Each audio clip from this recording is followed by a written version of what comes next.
Bueno, hola a todos, ¿cómo están? Bienvenidos a un nuevo episodio de Backstage del Deporte, el podcast donde exploramos a fondo los negocios, el marketing y todo lo que impulsa la industria deportiva. Soy Federico Platín, su anfitrión, y cada semana estaremos conversando sobre temas clave que ayuden a entender el detrás de cámaras de este apasionante mundo. En el episodio de hoy vamos a hablar de cómo la semana pasada en Málaga, en la Copa Davis y la Billie Jean King Cup, Italia se coronó campeón del mundo, tanto en masculino como en femenino, y del adiós de un grande del tenis, Rafa Nadal. La semana pasada tuve la posibilidad de estar en estos dos eventos. En la Billie Jean King Cup estuve en la final en donde Italia jugó contra Eslovaquia, eh, y posteriormente en la Copa Davis tuve la posibilidad de estar en el partido de Estados Unidos contra Australia. Fue una gran experiencia de entender todo este evento, digamos, la organización, los patrocinadores, el ambiente que se empieza a generar ahí atrás. Eh, y sin duda alguna, pues fue un evento muy especial teniendo en cuenta que era el último torneo profesional de Rafa Nadal. Y por eso me gustaría empezar por ahí, por hablar de Rafa. Rafa Nadal empezó su carrera profesional en el 2001. Desde entonces ha ganado 22 Grand Slams. 14 de ellos fueron Roland Garros, 2 Australian Opens, 2 Wimbledon y 4 US Opens. Eh, Sin duda alguna para mí es el mejor jugador de la historia de polvo de ladrillo. Su garra, su entrega al deporte era impresionante. Uno veía jugar a Rafa Nadal contra grandes como Roger o Novak Djokovic, y uno sabía que, o pues contra cualquier otro, quiero hacer el paréntesis ahí, pero uno sabía que el contrincante de Rafa no podía dar la bola por ganada, porque Rafa le llegaba a lo que uno no se imaginaba. Era impresionante. Yo creo que por esa misma garra, por esa misma fuerza, por esa misma como pasión, se podría decir, con la que jugaba este deporte, también sufrió tantas lesiones porque esforzaba tal vez un poco más de la cuenta su cuerpo, y lastimosamente pues sí lo terminó pagando con muchas lesiones. Los últimos años de Rafa pues estuvieron llenos de lesiones, trató de volver múltiples veces a jugar y muchas veces volvía y se volvía a lesionar. Entonces, entonces pues fue muy complicado. Eh, Acá me gustaría hacer un paréntesis rápido, y es empezar a hablar también del ecosistema, digamos, de tenis que hay, pues de patrocinios y del deporte que hay detrás ahí. Rafa, digamos que desde que empezó su carrera, empezó con un patrocinador, con dos patrocinadores que para mí han sido los principales a lo largo de toda su historia, que son Nike en términos de ropa, en donde pues se empezó a crear en paralelo. No estoy 100% seguro si la creó Nike directamente o fue más una iniciativa de él como jugador, su marca personal con el toro, pero me parece muy interesante este concepto porque empiezan a relacionar unas prendas de la marca Nike con Rafa Nadal. Rafa Nadal pues empezó con sus camisetas manga sisa, ¿no es cierto? Con sus pantalonetas debajo de la rodilla, y empezó a jugar así.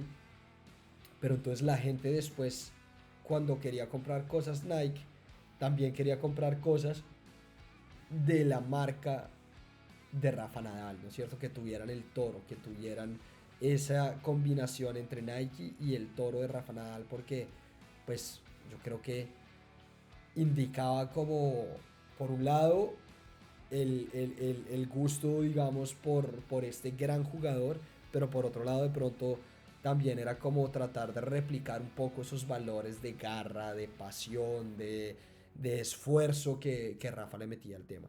Y la otra marca que lo acompañó en toda su carrera, pues para mí fue Babolat. Por ahí entraron muchas otras, pero para mí esas fueron las principales. La semana pasada en la Copa Davis eh, se enfrentaron, digamos, España en primera ronda contra Países Bajos, en donde pues era pues la inauguración casi que de esta copa.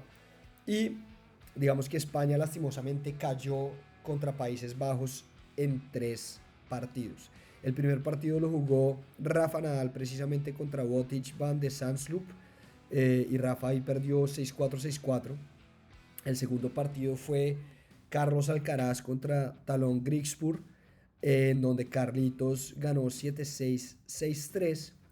Y el tercer partido que se juega en esta copa eh, fue un dobles que era de Wesley Koolhof, Botic van de Sandsloop, contra Carlos Alcaraz y Marcel Granollers. Y ese partido quedó 7-6, 7-6 para el equipo de Países Bajos. Entonces, lastimosamente, en la primera ronda cayó España contra Países Bajos y pues ahí se acabó un poco el recorrido de Rafa, digamos, en esta copa y pues lastimosamente también acabó ahí su carrera profesional, en donde pues realmente como que yo diría que el mundo del tenis, del deporte eh, y, y de muchas personas en general quería que España avanzara un poco más en esta copa para poder hacer una despedida un poco mejor. Eh, yo que tuve la posibilidad de estar en el evento, por todos lados había pancartas, había cuadros que decían gracias Rafa, regalaban cosas, había un stand de la Marca, de la revista Marca, entonces también a uno le tomaban una foto que decía como si uno fuera la portada de la revista y dice gracias Rafa. Eh, Fue muy bonito, digamos, todo ese cariño y ese amor que se le tiene a Rafa Nadal, porque pues Rafa sin duda alguna se convirtió en un ícono de España y del mundo y del tenis, obviamente, pero sí me parece que fue, pues lastimosamente, una despedida muy abrupta de su carrera, teniendo en cuenta pues que fue su último torneo, ¿no es cierto? Para seguir avanzando con este tema y avanzar sobre el tema de la Copa Davis, me gustaría diferenciar un par de cosas. La Copa Davis es organizada por la ITF, que es la International Tennis Federation, y en el tenis en general hay 3 entes principales. El primero es la ITF, el segundo es la ATP y el tercero es la WTA, ¿no es cierto? La ITF, digamos que maneja tanto hombres como mujeres, la ATP es el órgano controlador, digamos, del tenis masculino y la WTA es el órgano controlador del tenis femenino. Eh, digamos que la ITF es como la organización que regula, digamos, las reglas y supervisa algunas competiciones como la Copa Davis, la Billie Jean King Cup y los Juegos Olímpicos. La ATP y la WTA son las que se encargan de la gestión de los circuitos masculinos y femeninos, de los Challengers, de los Masters, Masters 1000, pues de los ATP 250, ATP 500, pues como ya mencioné, ATP Master 1000, los Grand Slams, ¿no es cierto?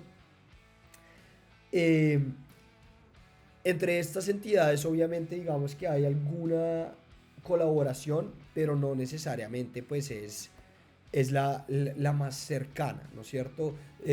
Hay torneos que juega la ITF que no rankean para nada en la ATP y del mismo modo, hay torneos de la ATP que no te rankean ni te suman puntos en el ranking de la ITF, ¿no? Entonces, en general, la gran mayoría de los torneos de la ATP y la WTA son torneos que se juegan casi que a nombre personal, yo como tenista, en este caso, si yo fuera un tenista profesional, que lo intenté pero no lo logré, si yo fuera un tenista profesional, yo en torneos de la ATP jugaría a nombre personal. Federico Platín se convierte en campeón de Roland Garros, de Australian Open, del Miami Open, del Mutua Madrid, así sucesivamente. Y así son los torneos de la ATP y la WTA. Pero los torneos de la ITF, si nos ponemos a ver, son torneos un poco más de nación, en representación de una nación. Los Juegos Olímpicos, cuando un jugador va a los Juegos Olímpicos, claro, va a nombre personal, pero va representando su país. Cuando va a la Copa Davis, va en representación de su país. Y lo mismo en la Billie Jean King Cup.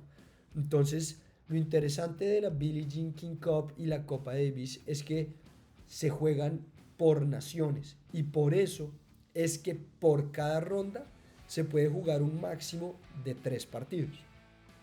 Inicialmente se juegan 2 partidos en sencillos. Si esos 2 partidos en sencillos quedan empatados, digamos, lo gana primero una nación y el segundo lo gana la otra nación, que quedarían empatados, se juega un dobles, ¿sí?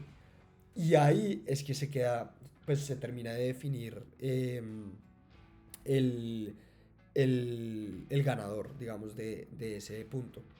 Entonces, esto es interesante para entender que, pues, son entes distintos que organizan eventos distintos, pero desde mi punto de vista, la ITF organiza eventos mucho más de nación, se podría decir que orgullo patriótico versus la ATP y la WTA es un tema más ok, yo como deportista estoy avanzando, que no está mal ninguno de los dos y no está mejor ninguno de los dos, para nada.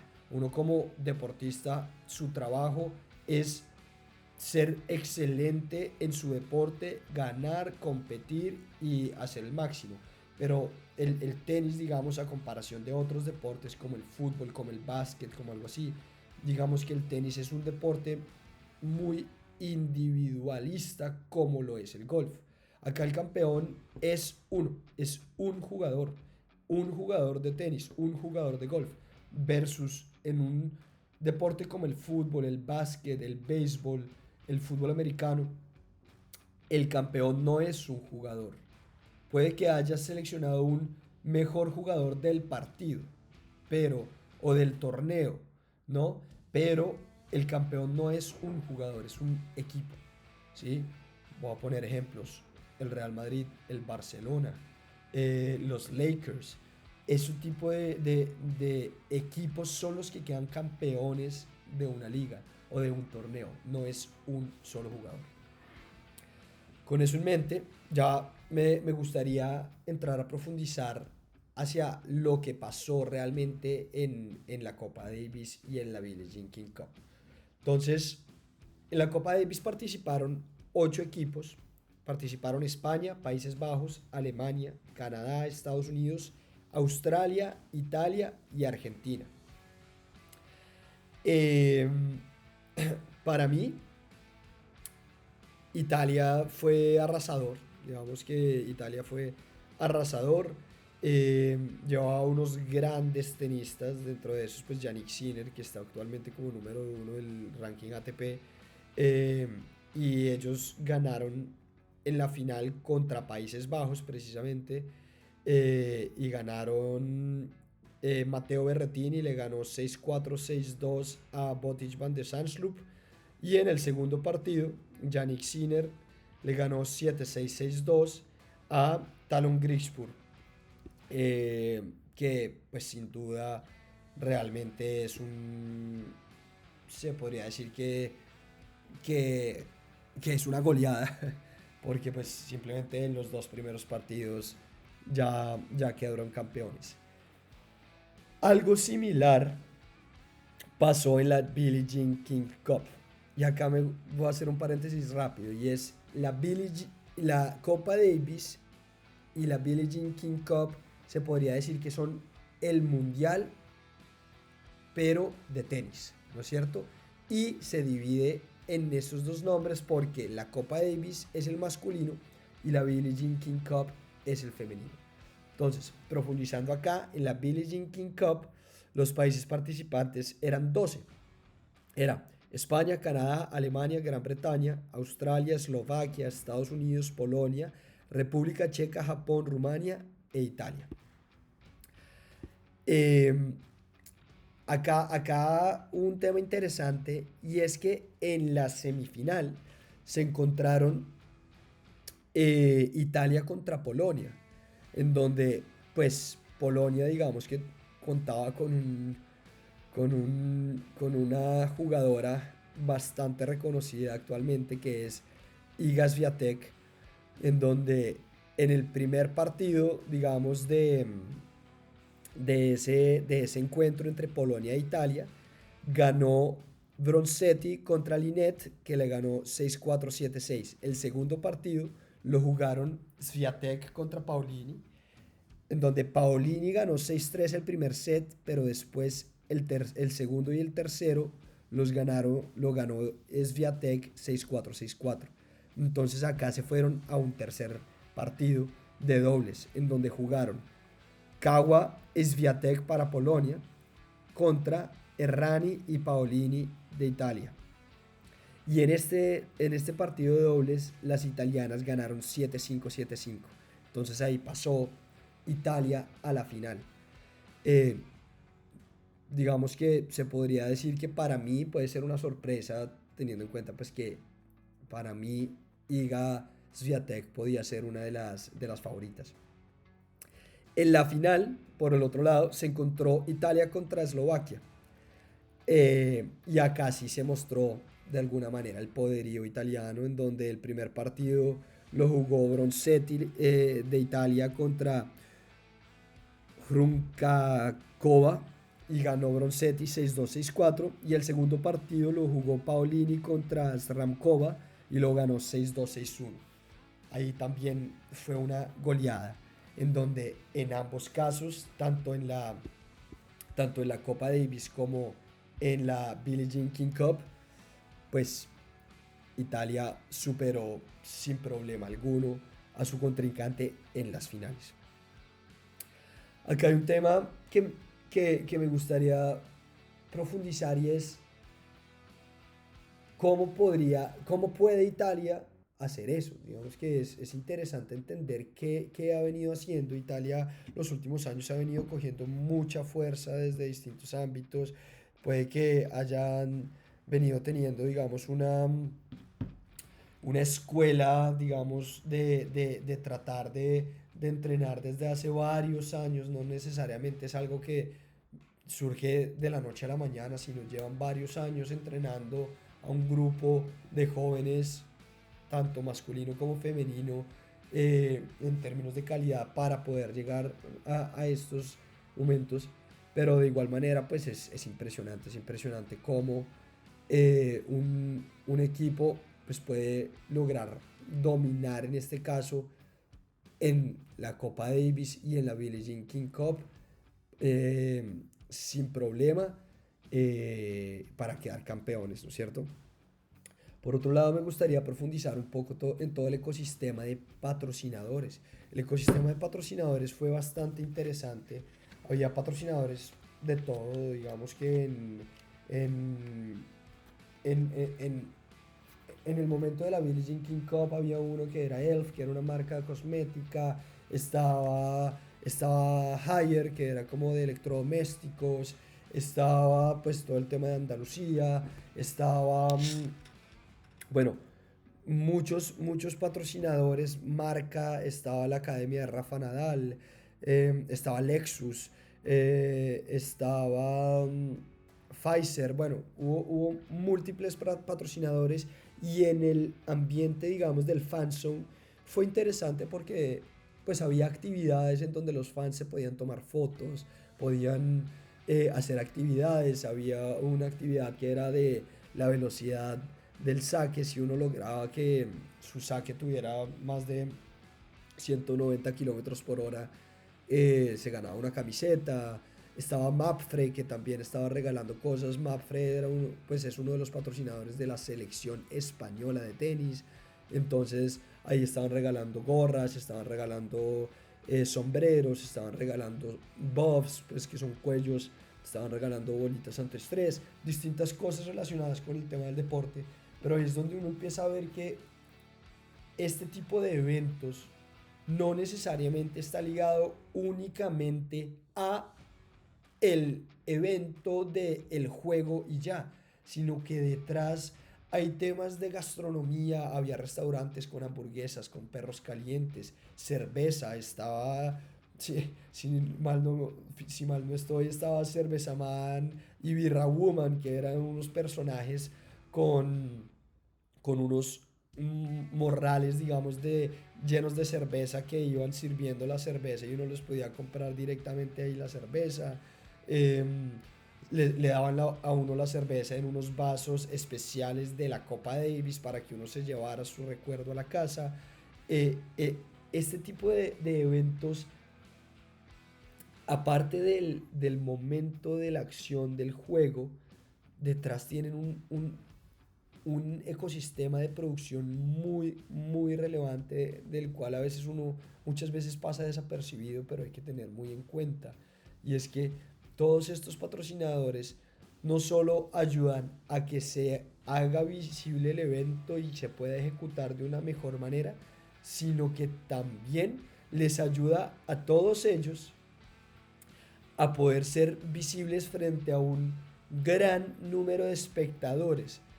Muchas veces los patrocinadores principales tienen visibilidad a nivel, se podría decir que internacional, porque están dentro de la cancha, alrededor de la cancha están los distintos patrocinadores y mientras se van eh, pues transmitiendo los partidos ahí van a estar sus marcas presentes, pero por otro lado muchos de ellos están también con visibilidad para las miles de personas que van a ver el evento y entonces ahí esas miles de personas si no conocen la marca la pueden conocer, pueden preguntar, pueden profundizar, pueden entender de una u otra manera qué hace esa marca ahí, por qué está patrocinando esto, ¿no? Entonces es interesante ver que este tipo de eventos deportivos trascienden mucho más que simplemente el evento deportivo y es que todo lo que hay detrás nos lleva a que el ecosistema del deporte es mucho más grande de lo que realmente percibimos nosotros como espectadores. Nosotros nos limitamos muchas veces o lo digo desde mi perspectiva personal, yo muchas veces me he limitado ok, el deporte es el partido de fútbol, es el partido de tenis, es el torneo de golf en donde uno solamente ve al jugador pegarle a la bola. Son unos monstruos, los deportistas son unos monstruos, sin duda alguna. Pero, pero detrás de cada uno de esos eventos hay un trabajo, hay una operación, hay una estrategia detrás que vale la pena entender. Entonces, pues nada, ya estoy cerrando este capítulo. Es un capítulo, pues un episodio que me parece interesante, haciéndole un poco homenaje a Rafa. Digamos que Rafa para mí ha sido uno de mis referentes casi que de la vida. Me crucé con Rafa en el Miami Open, probablemente cuando yo tenía alrededor de 10 11 años. Me tomé una foto con él en su momento, cuando él estaba apenas empezando su carrera y lo vi crecer en el tenis, pues, y convertirse en lo que es hoy. Entonces, para mí es un poco emotivo eh, hablar de su despedida actualmente. Eh, pero sí le agradezco a Rafa esa pasión, esa garra, esa